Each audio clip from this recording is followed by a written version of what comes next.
Assalamualaikum warahmatullahi wabarakatuh. Bismillahirrahmanirrahim. Alhamdulillahi rabbil alamin. Wassalatu wassalamu ala asyrafil mursalin Sayyidina Muhammadin wa ala alihi wa sahbihi ajma'in. Amma ba'd. Anda sekalian, siswa-siswi kelas 10 yang Bapak banggakan, kembali kita bertemu dalam proses belajar mengajar virtual, dan kali ini tema kita adalah tentang rukun haji. Oke, selamat mengikuti.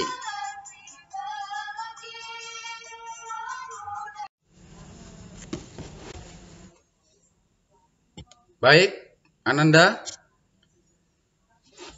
Adapun rukun haji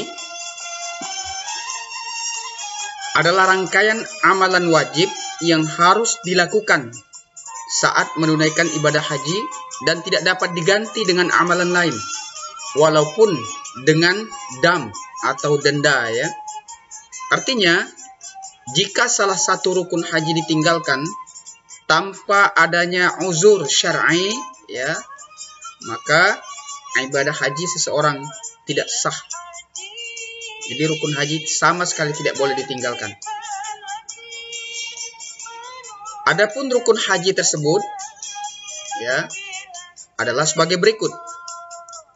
Yang pertama, ihram. Ihram adalah niat berhaji dari miqat. Miqat itu tempat khusus yang ditetapkan Rasulullah Shallallahu Alaihi Wasallam untuk para jamaah melafazkan talbiyah haji. Ya. Adapun lafaz talbiyah itu adalah labbaik Allahumma labbaik, labbaik la syarika laka labbaik, innal hamda wan ni'mata laka wal mulk la syarika lak. Artinya, aku datang ya Allah, aku datang memenuhi panggilanmu, aku datang, tiada sekutu bagimu, aku datang, sesungguhnya segala pujian, segala kenikmatan, dan seluruh kerajaan adalah milik Engkau, tiada sekutu bagimu. Ya, jadi di samping niat, juga jamaah memakai pakaian ihram. Ya, pakaian ihram itu pakaian berwarna putih bersih serta tidak berjahit. Ya, pakaian tidak berjahit hanya berlaku bagi jamaah laki-laki ya, sedangkan untuk perempuan boleh.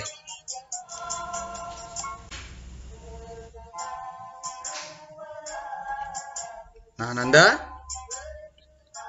ini lafaz niat ya berhaji ya. Lafaz Arabnya, A'udzubillahi minasyaitonirrajim, Bismillahirrahmanirrahim. Nawaitul hajja wa ahramtu bihi lillahi ta'ala, labbaik Allahumma bihajjah. Artinya, aku niat haji dan berihram karena Allah Ta'ala. Aku sambut panggilanmu ya Allah dengan berhaji. Nah, ini yang Anda sekalian sekedar untuk contoh pakaian ihram. Laki-laki 2 lembar ya, 2 lembar kain berwarna putih yang tidak berjahit ya, atau kain ihram. Sedangkan perempuan pakaian biasa yang menutup ya seluruh badan kecuali muka dan kedua telapak tangan.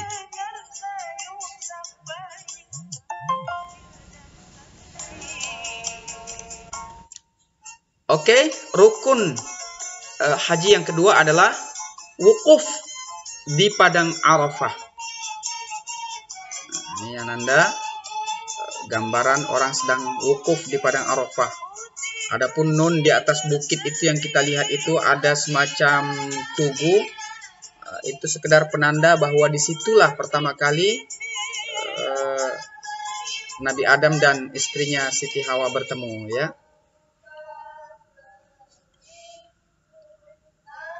Wukuf di padang Arafah merupakan salah satu rukun haji.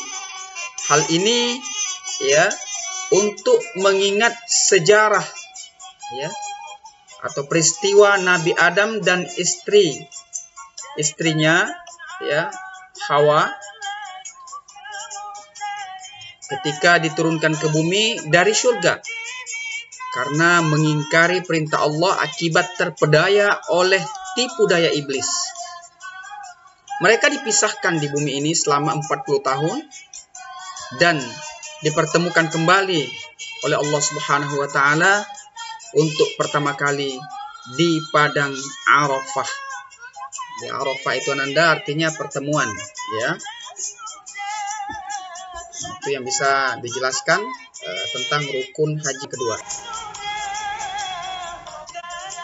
Selanjutnya, rukun haji yang ketiga, yakni tawaf. Ya, tawaf.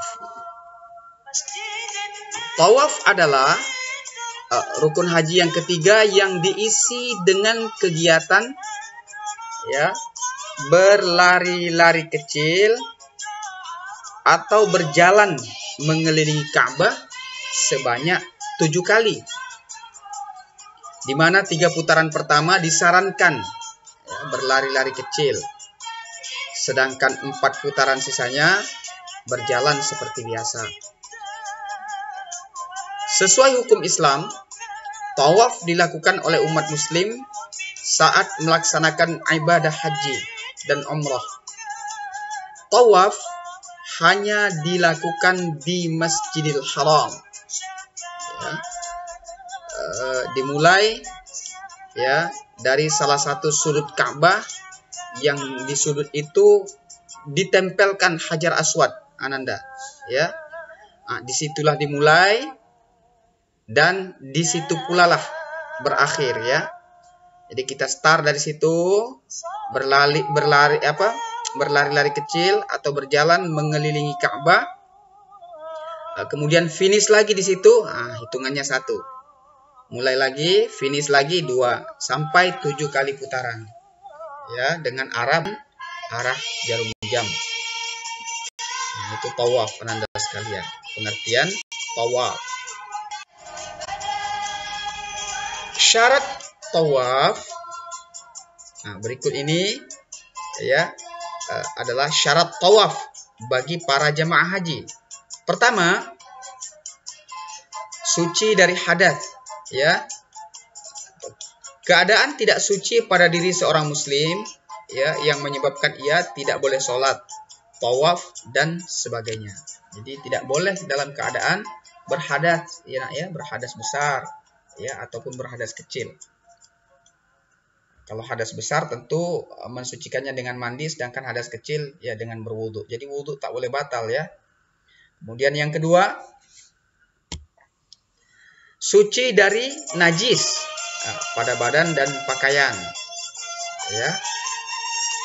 Kemudian yang ketiga, menutup aurat, ya. Kemudian yang keempat, dimulai dari tempat yang sejajar dengan Hajar Aswad, ya, yang ada di salah satu sudut Ka'bah. Ini tadi sudah Bapak jelaskan sekilas. Apabila seseorang memulai tawafnya pada sudut Ka'bah yang tidak sejajar dengannya, maka putaran itu tidak dihitung hingga sampai pada sudut Hajar Aswad untuk dihitung sebagai awal tawaf. Jadi tidak boleh kita start, ya, dari sudut Ka'bah yang lain yang tidak ada Hajar Aswad di situ. Jadi tempatnya hanya di sudut Ka'bah yang ada Hajar Aswadnya. Disitulah mulai dan disitulah finish, baru kemudian dihitung sebagai 1 putaran, ya. Saat mengerjakan tawaf, para jamaah haji disarankan untuk mengelilingi Ka'bah dengan arah putaran tawaf berlawanan dengan arah putaran jarum jam. Ini sudah kita jelaskan tadi, nak, ya. Cukup jelas, ya. Nah, ini syarat-syarat melaksanakan rukun haji yang ketiga, yakni tawaf.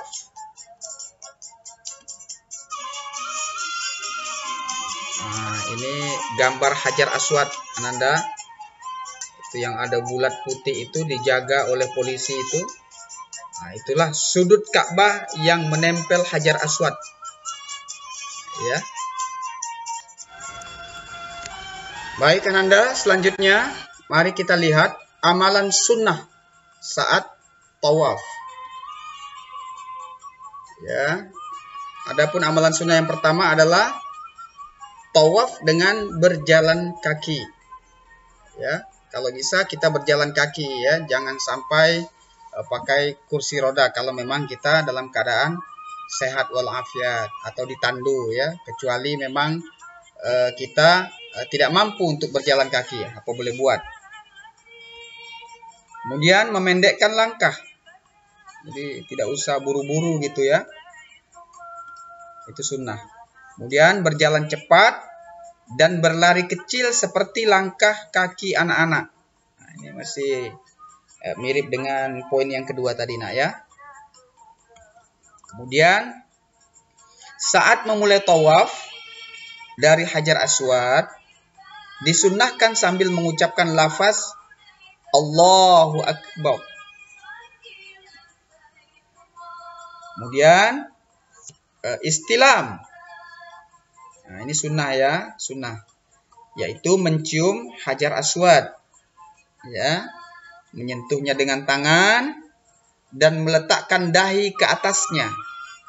Jika tidak mampu beristilam, maka dapat menandai dengan isyarat atau melambai dengan tangan. Ya, nah, istilam lebih baik dilakukan pada setiap putaran jika mampu.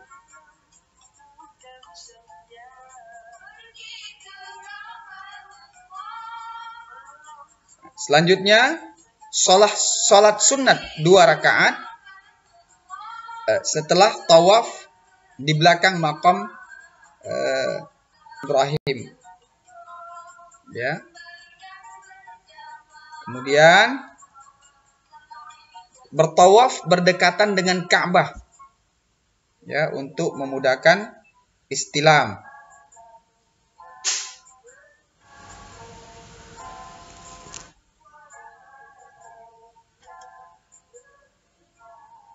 Selanjutnya, jenis tawaf. Di antaranya adalah 1 tawaf kudum, yakni tawaf selamat datang yang dilakukan jemaah haji ketika baru sampai di Makkah. Kemudian ada tawaf ifadah, tawaf yang menjadi rukun haji dan dilakukan bagi mereka yang telah pulang dari wukuf di Padang Arafah. Jenis tawaf ini juga menjadi rukun ya, di dalam ibadah umrah. Kemudian tawaf sunnah, yakni tawaf yang dilakukan semata-mata mencari ridha Allah, yang dilakukan pada waktu ya kapanpun selama waktu berhaji. Kemudian tawaf tahiyat, yakni tawaf sunnah yang lazim dilakukan saat memasuki Masjidil Haram. Kemudian ada tawaf nazar, yakni tawaf yang dilakukan untuk memenuhi nazar atau janji. Kemudian tawaf wada, tawaf selamat tinggal yang dilakukan jemaah haji sebelum meninggalkan kota Makkah sebagai tanda penghormatan dan memuliakan Baitullah. Itulah Anda sekalian beberapa jenis ya dari tawaf.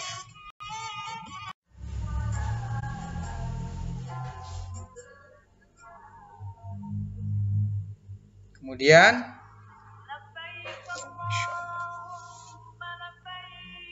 kita masuk ke rukun haji yang keempat. Ya. Sa'i.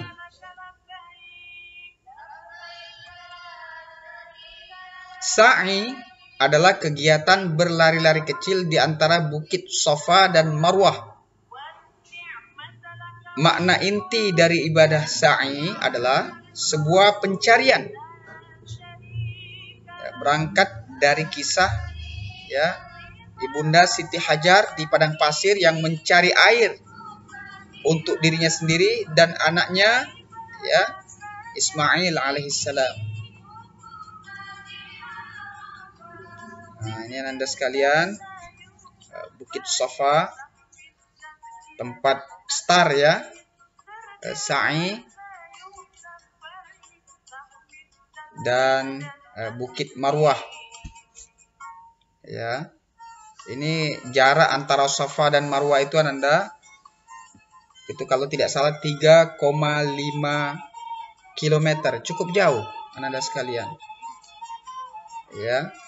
Jadi itulah sa'i itu. Maka dianjurkan bagi calon jamaah haji ini untuk tidak menunda-nunda waktu keberangkatan haji. Maksudnya tuh kalau mau berhaji bagusnya di waktu muda gitu ya. Karena memang banyak ibadah fisik. Berlari-lari, berjalan Itulah. Mudah-mudahan kita semua termasuk orang yang nanti bisa menjejakkan kaki di tanah suci untuk melaksanakan ibadah haji. Amin.